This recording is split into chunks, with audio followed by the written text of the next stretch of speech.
దేవుని నామమునకు మహిమ కలుగును గాక. దేవుడు ఈరోజు మనకిస్తున్న వాగ్దానము 2వ దినవృత్తాంతముల గ్రంథము 2వ అధ్యాయము 5వ వచనము. యెహోవాను ఆశ్రయించినంత కాలము దేవుడు అతన్ని వర్ధిల్ల చేయుచుండెను.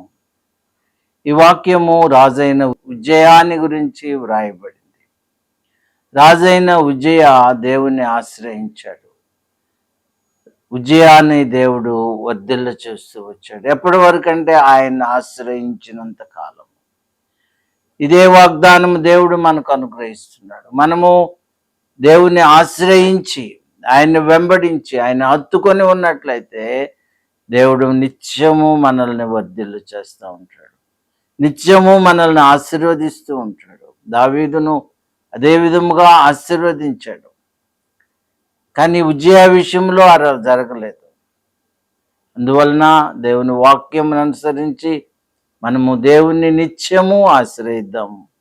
దేవుని యొక్క నిత్య కృపను పొందుకుందాము. అప్పుడు దేవుడు మనల్ని మన జీవిత కాలము వర్ధిల్లు చేస్తూ ఉంటాడు. అట్టి కృప దేవుడు మనకు దయచేయును గాక.